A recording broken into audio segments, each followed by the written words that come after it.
উপস্থিত আছেন আমাদের দেশের বিশিষ্ট নারী নেত্রী, লেখক, কবি, গবেষক ডক্টর ওয়াহিদা বানু। কথা বলছি তার সঙ্গে। কেমন আছেন আপনি? ভালো আছে। আমরা জানি যে নারী এবং শিশুদের প্রতি যে সহিংসতা তা সমাজে কমেনি, বরং বাড়ছে। আর যে অসংখ্য মামলা হয়েছিল সেই মামলাগুলো কিন্তু পেন্ডিং আছে, আইনের ফাঁক ফোকর দিয়ে দোষীরা বেরিয়ে যাচ্ছে। এক্ষেত্রে আপনারা কি কাজ করছেন? এই সিচুয়েশনটা অনেক দিন হলো আটকে আছে, জমে আছে। তো আমাদের দেশের যে বিচারিক প্রক্রিয়া, সেখানে তো দীর্ঘসূত্রিতে একটা বড় ব্যাপার। তো সে কারণে গত ৩-৪ বছর ধরে ৪৩ লক্ষ শুধু নারীদের মামলা আটকে আছে, আর ১১ লক্ষ শিশুদের মামলা আটকে আছে। চিন্তা করা যায়। তো এটা একটা বড় বিষয়। কিন্তু আমরা যারা বেসরকারি সংগঠন, যারা দীর্ঘদিন ধরে প্রান্তিক জনগোষ্ঠীদের নিয়ে কাজ করি, most vulnerable, most marginalised group, এবং পথশিশু, বস্তিবাসী শিশু, বিভিন্ন সেট আপে থাকা যেসব নারী, শিশু, মেয়ে শিশুদের নিয়ে আমরা কাজ করি, তাদের যখন মামলাগুলো আমরা পরিচালনা করি, যেহেতু তাদের বেশিরভাগ সময় বাবা মা থাকে না, বাড়িঘর থাকে না, বা কোনো অভিভাবক থাকে না, তখন কিন্তু বেসরকারি সংগঠন হিসাবে আমাদেরকে অভিভাবকত্বের দায়িত্বটা নিতে হয়। এটা আমরা কিসের বলে নিই, এটা হাইকোর্টের একটা অর্ডার আছে। আর শিশু আইন যেটা ছিল 1974 সালে, সেটা বদলে আবার 2013 সালে একটা আইন হলো, চিলড্রেন অ্যাক্ট। আবার ওটা অ্যামেন্ডমেন্ট করে 2018 সালে হলো, কিন্তু এখনও ওটা পূর্ণাঙ্গ আইন হিসাবে আমরা হাতে পাইনি। 1 2 নম্বর হলো যে আইন হওয়ার পর একটা রুলস হয় যে আইনটা কিভাবে ব্যবহার করা হবে। আইনের ভালো দিকটা হলো ওখানে সুবিধাবঞ্চিত 16 ধরনের শিশুদের কথা বলা আছে, তারা প্রোটেক্টেড হবে, সহযোগিতা পাবে। কিন্তু আজ পর্যন্ত আসলে এটার মুখ আসলে দেখছে না। তো সেই জায়গায় আমি বলবো যে, যদি আমি অপরাজয় বাংলাদেশের কথা বলি, আমরা রাইট অ্যাট দ্য মোমেন্ট 470টা মামলা পরিচালনা করছি। তার মধ্যে 14টা মতো মামলা direct rape related, rape case related. So এই মামলাগুলো পরিচালনা করা, আপনি বোঝেন যে দীর্ঘদিনের ব্যাপার হয়, দীর্ঘদিন সাপোর্ট করতে হয়, ব্যয় সাপেক্ষ। আর আমরা যে জনগোষ্ঠীর সাথে কাজ করি, তাদেরকে আমরা তো কুইট করে বেরিয়ে আসতে পারি না। এটা পারি না, এটা সামাজিক দায়িত্ব, এটা আমাদের নৈতিক দায়িত্বের ব্যাপার, এবং এটা আমাদের কাজের মূল ইস্যু। আমরা এটাকে পাল্টাতে পারি না। তো সেই জায়গায় আমি বলবো যে এখন যেহেতু আমাদের ইন্টারিম গভর্নমেন্ট আছে, যে সংস্কারগুলো চলছে, সেই সংস্কারের কারণে আসলে বর্তমান প্রেক্ষাপটটা তারা যেটা তৈরি করছেন, this is for the future work, ভবিষ্যতে কি হবে, কিভাবে কাজ হবে। কিন্তু বর্তমানে যে অবস্থার ভিতরে আমরা বসবাস করছি, সেটাকে উন্নততর করার জন্য, সহজতর করার জন্য, অথবা স্বাভাবিক নিয়মে পরিচালনা করার জন্য কোনো পদক্ষেপ আসলে আমরা দেখছি না। সেটা আমরা সমাজসেবা অধিদপ্তর থেকে দেখছি না, সমাজসেবা মন্ত্রণালয় থেকে দেখছি না, নারী ও শিশু বিষয়ক মন্ত্রণালয় থেকে কোত্থেকেও আমরা এটা দেখতে পাচ্ছি না। তো সেদিক থেকে আমি বলবো যে আমাদের ভিতরে তো একটা ফ্রাস্ট্রেশন থাকে, কাজ করে, কিন্তু 2টা কারণে আমরা উতরে যাই। একটা কারণ হচ্ছে যে যেহেতু আমরা এনজিও করি, সবাই বলে এনজিওগ্রাম গভর্নমেন্ট, সেজন্য আমাদেরকে একটু চুপ থাকতে হয়, বাবা ভালো কাজকাম হলে আমরা একটু খুশি হই। আর একটা হলো যে যাপিত জীবনের যে অবস্থা, দ্রব্যমূল্যের দাম, খাবারের মধ্যে যে রাসায়নিক দ্রব্য মিশ্রণ করা, পৃথিবীর কোনো দেশে বোধহয় এতটা সহনশীলতা মানুষের ভিতরে নাই। আমরা খাবারটা কিনি, ফ্রুটসটা কিনি, ফলটা কিনে পানির মধ্যে ডুবাই রাখি, এবং ধরে নেই এখানে কেমিক্যালস আছে, ধরে নেই এখানে বিষ আছে, এবং সেটা পানির মধ্যে ডুবে রাখতে হয়। এই যে মেনে নেওয়ার ব্যাপারটা, সেটা আপনি, আমি, অথবা একদম প্রান্তিক জনগোষ্ঠী লেভেলের যে মানুষজন আছেন, ওনারা মনে করেন they have nothing to do, কিছু করার নাই, কার কাছে যাবে, কোথায় কমপ্লেন করবে। কিন্তু যারা পলিসি প্ল্যানার, ভোক্তা অধিকার, পলিসি মেকার যারা আছেন, যারা উপরে বসে আমাদের যে পুরো দেশকে শাসনভার যারা দায়িত্ব নিলেন, এটা তো তাদের একটা বড় দায়িত্ব যে প্রতিদিন 3 বার আমরা খাবার খাই, অন্তত 2 বার খাবার খাই। সেই খাবারটা যেন আমরা পরিচ্ছন্নভাবে এবং ফ্রেশ একটা খাবার যেন আমরা খেতে পারি, সেই নিশ্চয়তাটা কিন্তু হয়নি। আপনি সবসময় আপনার বক্তব্যের শেষে একটা স্বপ্নের কথা বলেন, যে আপনার বক্তব্যের মধ্যে সেটা এসছে শিশুদের এই দুর্দশা লাঘবের জন্য অবশ্যম্ভাবী আপনার সে স্বপ্নের বাস্তবায়ন দরকার, সে স্বপ্নের কথাটা বলেন। আমি এই মুহূর্তে মনে করছি যে সাইবার ক্রাইমটা একদম টপ লেভেলে আছে। পৃথিবীর অনেক দেশের অনেকগুলো স্টাডি আছে, যে স্টাডিগুলোর পাশাপাশি রাখলে আমরা দেখি বাংলাদেশের চিত্র একই। এবং আমরা অনেক সময় মনে করি শহরেই বোধহয় বেশি ক্রাইম হচ্ছে, শহরে না গ্রামেও হচ্ছে, একই রকম হচ্ছে। তো সেদিক থেকে আমি মনে করি যে শিশু বান্ধব বাংলাদেশ তৈরি করার জন্য, যাতে করে এই সংস্কারটা আসলে তাদের হাত দিয়েই বেড়ে ওঠে, কাজে লাগে, দেশের জন্য কাজে লাগে, সেই জায়গাটাতে বাংলাদেশ সরকারকে মনোযোগী হতে হবে। অনেক অনেক ধন্যবাদ আপনাকে। আপনার আরেকটি কথা আপনি আজকে বলেননি, যে আপনি একটি শিশু বিষয়ক মন্ত্রণালয় অথবা একটি অধিদপ্তর চান। জি, এটা আমি তো সবসময় চেয়ে আসছি সরকারের কাছে। আমরা হয়তো একটা পজিশন পেপার খুব শীঘ্রই জমা দেব, যারা আমরা এই এরিয়াতে কাজ করি, একটা ডিমান্ড পেপার হয়তো আমরা সাবমিট করব। সেটা যদি ভালোভাবে কাজ করে, that would be very good, very fine. ওনাদেরও একটা মাইলস্টোন থেকে যাবে যে আমরা ডিউরিং আওয়ার স্টে ইন্টারিম সময়ে আমরা আমাদের দেশের শিশুদের জন্য অন্তত একটা বড় ধরনের কন্ট্রিবিউশন আমরা করে গেলাম। অনেক ধন্যবাদ ডক্টর ওয়াহিদা বানু। আপনার স্বপ্ন সফল হোক, এবং আপনি যে কথাগুলো বললেন, আমরা আশা করি সেই মামলার জট থেকে নিশ্চয় মুক্তি পাবে, আমাদের নারী শিশুদের অধিকার প্রতিষ্ঠা পাবে, ন্যায় বিচার পাবে, এবং আমরা ন্যায় বিচার ভিত্তিক একটি বাংলাদেশ চাই। অনেক ধন্যবাদ।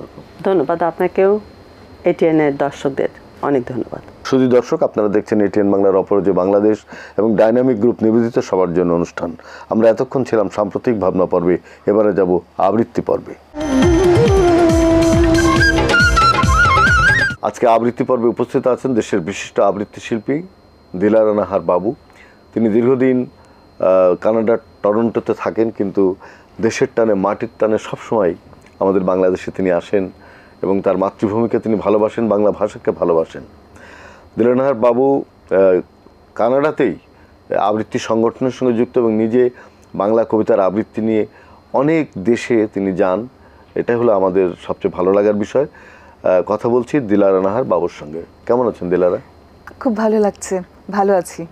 আচ্ছা দিলারা, আপনি তো আবৃত্তি করেন, আমাদের কানাডা টরন্টোতে আপনি করেন, সেখানে বাঙালিদের মধ্যে আবৃত্তির চর্চাটা কেমন চলছে? ভীষণ, বলা যায় বাংলাদেশের চেয়েও অনেক বেশি আমি মনে করি, কারণ আমাদের টরন্টো শহরটাকে বলা হয় একটা শিল্পের শহর, সংস্কৃতির শহর। এখানে সবাই এত সংস্কৃতমনা, সবাই সবার পাশে থাকে, এবং আমরা প্রতিদিনই চর্চা করি, প্রতিদিনই কবিতা পড়ি, প্রত্যেক সপ্তাহে আমাদের অনুষ্ঠান হয়। বাংলা ভাষা এত মিষ্টি মধুর, এই ভাষাকে তো আমরা কোনোদিন ভুলবো না, আমাদের রক্তে মিশে আছে আমাদের। অন্য দেশের মানুষরা বাংলা ভাষার কবিতা শুনে তাদের মন্তব্য কি? খুব ভালো লাগে ওদের। আমার একক কবিতায় অনেক বিদেশি কবি এসেছিলেন, তারাও খুব প্রশংসা করেছেন এবং বলেছেন যে খুব একটা মিষ্টি মধুর কানে লাগছে। আপনি আজকে কোন কবিতাটি আবৃত্তি করবেন? কবি আল মাহমুদের কবিতা এমন, এই কবিতাটি শোনাই? শুনি। আচ্ছা। কবিতা তো কৈশোরের স্মৃতি, সে তো ভেসে ওঠা ম্লান আমার মায়ের মুখ, নিম ডালে বসে থাকা হলুদ পাখিটি, পাতার আগুন ঘিরে রাত জাগা ছোট ভাই বোন, আব্বার ফিরে আসা সাইকেলের ঘন্টার ধ্বনি, রাবেয়া রাবেয়া, আমার মায়ের নামে খুলে যাওয়া দক্ষিণের ভেজানো কপাট।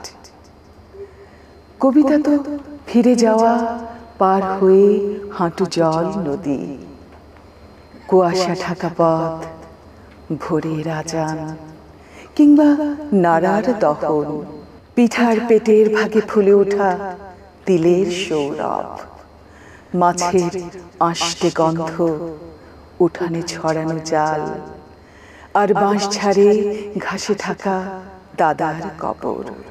কবিতা তো 46 বেড়ে ওঠা সাহসী কিশোর, স্কুল পালানো, সভা, স্বাধীনতা, মিছিল, নিশান, চতুর্দিকে হতবাক, দাঙ্গার আগুনে নিঃস্ব হয়ে ফিরে আসা অগ্রজের কাতর বর্ণনা। কবিতা চরের পাখি, কুরানো হাসির দিন, গন্ধ ভরা ঘাস, ম্লান মুখ বউটির দড়ি ছেঁড়া হারানো বাছুর, গোপন চিঠির প্যাডে নীল খামে সাজানো অক্ষর। কবিতা তো মক্তবের মেয়ে, চুল খোলা আয়েশা আক্তার। অসাধারণ একটি কবিতা আল মাহমুদের, এবং আমাদের গ্রাম বাংলার যে জনজীবন, 20 শতকের যে জনজীবন, সেই জনজীবন অসম্ভব সুন্দর বর্ণনায় ফুটে উঠেছে। আপনি পড়েছেন অসম্ভব সুন্দর। আপনাকে অনেক ধন্যবাদ। আপনি যেখানেই যাবেন বাংলা ভাষা যেন আপনার সাথে থাকে, সেটা আমরা প্রত্যাশা করি। অবশ্যই বাংলা ভাষা আমার রক্তে, আমার মনে, আমার মননে সবসময় থাকবে। অনেক অনেক ধন্যবাদ এত সুন্দর একটা চমৎকার অনুষ্ঠান আমাকে আমন্ত্রণ জানাবার জন্য। ধন্যবাদ এটিএনকে, আমাদের প্রিয় রেজাউদ্দিন স্টালিন ভাইকে। ভালো থাকবেন সবাই। প্রিয় দর্শক, আপনারা দেখছেন এটিএন বাংলার অপরাজেয় বাংলাদেশ এবং ডাইনামিক গ্রুপ নিবেদিত সবার জন্য অনুষ্ঠান। আমরা এতক্ষণ ছিলাম আবৃত্তি পর্বে, এবারে যাব ভালোবাসার রং পর্বে। এই পর্বে উপস্থিত আছেন আমাদের দেশের বিশিষ্ট চিকিৎসক ডক্টর তৌহিদুর রহমান আউয়াল। কথা বলছি তার সঙ্গে। কেমন আছেন আউয়াল? আলহামদুলিল্লাহ ভালো আছি ভাই, আপনি ভালো আছেন? হ্যাঁ, আমরা জানি যে আপনি একজন সংস্কৃতিজন এবং আমাদের সাংস্কৃতিক ক্ষেত্রে অনেক কাজ আপনি করেন। আপনি একটি রাজনৈতিক দলের সঙ্গে যুক্ত, সেই পরিচয় আমি দিতে চাই না, কারণ রাজনৈতিক দলকে ছাপিয়ে আপনার সাংস্কৃতিক জগতে কাজ করার পরিচয়, আপনার সেবামূলক কাজের পরিচয়টা অনেক বেশি। এবার শীতে আপনি অনেক দুস্থ মানুষকে আপনার নিজের পক্ষ থেকে আপনি শীতবস্ত্র বিতরণ করেছেন। অভিজ্ঞতা যদি ছোট্ট করে বলেন। মানুষের পাশে থাকাই তো হচ্ছে আমাদের মূল আদর্শ হওয়া উচিত। একজন ভালো মানুষের যে গুণগুলো থাকা দরকার, সেই গুণগুলো আমাদের চর্চা করতে হয়। সেই চর্চার মাধ্যমেই মানুষগুলো ভালো কাজগুলো প্রকাশ করা। আর আমরা একটু চেষ্টা করতে হবে, সব জায়গায় বেশি আবার পাবলিসিটি করতে গেলে মানুষজন অখুশি হতে পারে। তো আমরা নীরবে নিভৃত্তে মানুষকে যেভাবে সেবা করা যায়, যেমন আমি ঢাকা বিশ্ববিদ্যালয় বুয়েট মেডিকেলে চান্স পাওয়া সত্ত্বেও বাবা মার স্বপ্ন পূরণের জন্য ডাক্তারি পড়েছি এবং ডাক্তার হয়েছি। তো আলহামদুলিল্লাহ আপনাদের দোয়ায় পোস্ট গ্র্যাজুয়েশনও কমপ্লিট করতে পেরেছি। এখন যেহেতু মানব সেবাই মূল ধর্ম, সেবাটা বিভিন্ন আঙ্গিকে হইতে পারে। সেটা ব্যক্তির সাথে ব্যক্তির সেবা, সমাজের সাথে ব্যক্তির সেবা, বিভিন্ন আঙ্গিকে হতে পারে। তো সেই জায়গা থেকে আমরা চেষ্টা করি সেবাটা মাল্টি ডাইমেনশনাল করার জন্য, যাতে আমি যে এই পৃথিবীতে আসলাম, জন্মগ্রহণ করলাম, আমি যাতে পৃথিবীকে কিছু দিয়ে যেতে পারি, সেটার জন্য আমরা চেষ্টা করে যাই। দুর্দান্ত। আপনি জানেন যে গত 17 বছর ধরে একটা ফ্যাসিস্ট সরকার আমাদের শাসন করেছে, একদলীয় শাসন। সেখানে একমুখী সাংস্কৃতিক কর্মীরা যারা কবিতা লেখেন, গান করেন, নাটক করেন, তারা শুধু সেই সরকারেরই প্রশংসা করেছেন। এখনো পর্যন্ত তারা কিন্তু নানা জায়গায় নানাভাবে তারা চেষ্টা করছে আবার একটু করে মুখ উঁচু করবার জন্যে। তো গণমানুষের সংস্কৃতিকে সামনে আনবার জন্য সেসব ফ্যাসিস্টদেরকে আমরা কিভাবে প্রতিরোধ করতে পারি? আমাদের কাছে মনে হয় আমরা যেমন এই ফ্যাসিবাদ বিরোধী আন্দোলনে, এই 24-এর গণ অভ্যুত্থানে, এটা কিন্তু সাধারণ জনগণ, আপামর জনগোষ্ঠী নেমে এসেছিল। এখানে কেউ স্টেক হোল্ডার এটা বলা যাবে না, প্রত্যেকেরই পার্টিসিপেশন ছিল। আপনি আপনার জায়গা থেকে আপনি কবিতা লিখে উদ্বুদ্ধ করেছেন, আমরা আমাদের জায়গা থেকে মানুষকে সেবা দিয়েছি, আমরা রাজপথে মিছিলে ছিলাম, আন্দোলন করেছি। প্রত্যেকেই আমরা দাবিদার, প্রত্যেকটা নাগরিকই।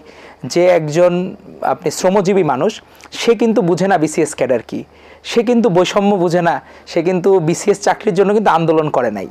তো প্রত্যেকে আন্দোলন করেছে দেশপ্রেমিক নাগরিক হিসেবে।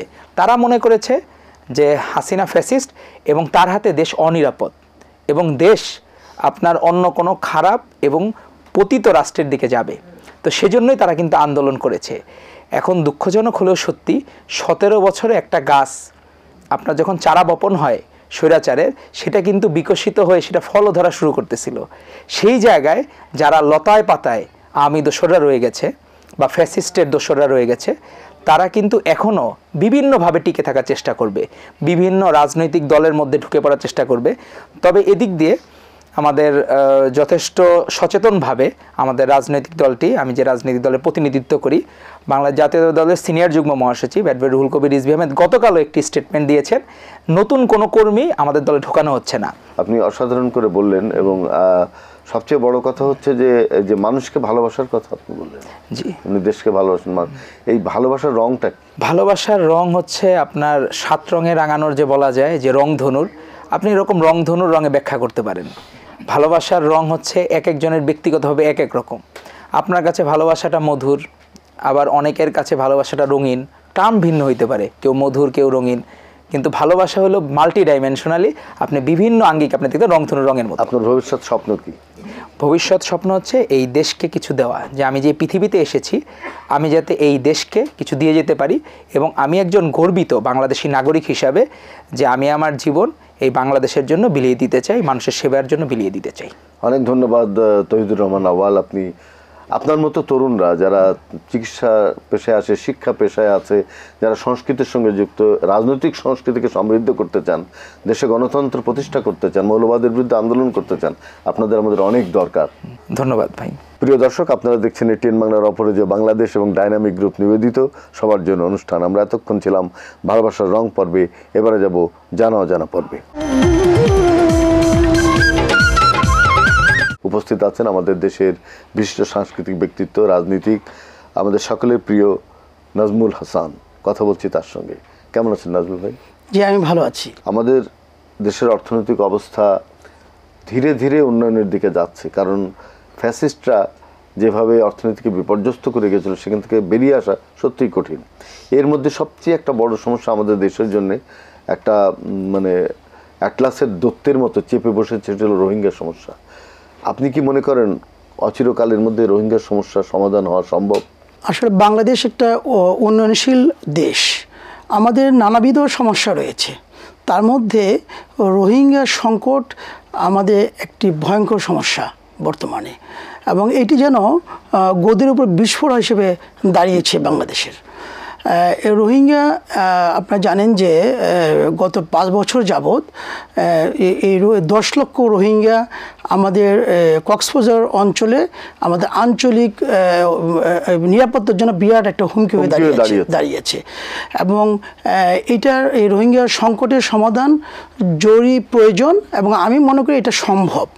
কারণ রোহিঙ্গার সমাধান করার ক্ষেত্রে প্রথমত প্রয়োজন যে আন্তর্জাতিক রাষ্ট্রগুলি এবং জাতিসংঘের মাধ্যমে মিয়ানমার বর্তমান সামরিক জান্তাকে একটি চাপ প্রয়োগ করা, এবং চাপের মধ্যে এবং যাতে তারা রোহিঙ্গা সংকট সমাধান করতে বাধ্য হয়, এবং রোহিঙ্গাদেরকে যাতে সামরিক জান্তা একটি নাগরিক হিসেবে তারা স্বীকৃতি দেয়, এবং ওই আরাকান যে রাজ্যটাকে তাদেরকে পুনর্বাসন করার জন্য, প্রত্যাবাসনের জন্য তারা রাজি হয়। আর রোহিঙ্গা সমস্যার সবচেয়ে বড় দিক হচ্ছে হলো আমরা পুনর্বাসনের দিকে না গিয়ে প্রত্যাবাসনের দিকে জোরই নজর দেওয়া উচিত। এবং আপনি জানেন যে বিগত 2019 সালে এই রোহিঙ্গা গণহত্যা নিয়ে গাম্বিয়া সরকার একটি আন্তর্জাতিক আদালতে একটি মামলা করেছিল। সেই মামলায় 17 জন বিচারক মানে তারা সর্বসম্মতিক্রমে যে 1948 সালে যে গণহত্যা কনভেনশন যে বিধান রয়েছে, বিধানটাকে বহাল রেখেছিল, এবং এই 1948 সালে গণহত্যা কনভেনশনের বিধানটা যাতে রোহিঙ্গা এই সামরিক জান্তার উপর যাতে চাপ প্রয়োগ করে মানতে বাধ্য করা হয়, তাহলে রোহিঙ্গার সংকটটা সমাধান সম্ভব হবে। রোহিঙ্গার কারণে আমাদের যে সমস্ত সাহায্য সংস্থাগুলো আমাদের নিজেদের যারা সাহায্য সংস্থাগুলোকে তারা সাহায্য দিত, অনুদান দিত, সেসব কমে শুধু রোহিঙ্গাদের দিকে ঝুঁকে পড়েছে, তাতে আমাদের সাহায্য সংস্থাগুলো কিন্তু দুর্বল হয়ে যাচ্ছে। আপনি ঠিকই বলেছেন যে সাহায্যগুলো এখন ডাইভার্ট হয়ে গেছে রোহিঙ্গাদের ক্ষেত্রে। হ্যাঁ, কিন্তু এই জন্য রোহিঙ্গা প্রত্যাবাসন খুব জরুরি, এবং আমরা রোহিঙ্গা প্রত্যাবাসনের দিকে নজর দিতে হবে, এবং আন্তর্জাতিকভাবে চাপ প্রয়োগ করাটা খুব জরুরি হয়ে পড়েছে। এবং আমাদের যে রাষ্ট্রগুলো, বিদেশি রাষ্ট্রগুলো আছে, তাদের সাথে কূটনৈতিক তৎপরতার মাধ্যমে যাতে আন্তর্জাতিক চাপটা বৃদ্ধি করা যায় সেজন্য আমাদের নজর দিতে হবে আমাদের সরকারকে। আপনি কি মনে করেন যে বর্তমান সরকার সেক্ষেত্রে যথেষ্ট কাজ করতে পারছে? আপনি জানেন যে অন্যান্য রাষ্ট্রপ্রধানের থেকে আমাদের একটি মৌলিক একটা পার্থক্য রয়েছে আমাদের ডক্টর ইউনূস সরকারের, কারণ উনি নোবেল বিজয়ী, শান্তিতে নোবেল বিজয়ী, এবং ওনাকে সারা দুনিয়ার মানুষ ওনাকে একজন অর্থনীতিবিদ হিসেবে চেনেন। পৃথিবীর 158টা বিশ্ববিদ্যালয়ে তার বিষয়টাকে পড়ানো হয়। তো উনি যদি রোহিঙ্গার সমাধান সংকট যদি উনি করতে না পারেন, তাহলে আমার মনে হয় না আর কি করতে পারবেন। অনেক ধন্যবাদ আপনাকে নাজমুল হাসান, অসাধারণ আপনি আজকে বললেন, এবং আমরা চাই যে এইসব সমস্যা নিয়ে আমরা সবসময় কথা বলতে চাই, আমাদের সমস্যার সমাধানও অতি জরুরি। ধন্যবাদ। আপনাকে ধন্যবাদ, এটিএন বাংলা দর্শকদেরও ধন্যবাদ। প্রিয় দর্শক, আপনারা দেখছেন এটিএন বাংলার অপরাজেয় বাংলাদেশ এবং ডাইনামিক গ্রুপ নিবেদিত সবার জন্য অনুষ্ঠান। আমরা এতক্ষণ ছিলাম জানা অজানা পর্বে, এবারে যাব নিত্য পর্বে। নাচ ময়ূরী নাচ রে, ঝুমা ঝুম নাচ রে, ওই এলো আকাশ ছেয়ে বর্ষা রানী সাজরে। নাচ ময়ূরী নাচ রে, ঝুমা ঝুম নাচ রে, ওই এলো আকাশ ছেয়ে বর্ষা রানী সাজরে।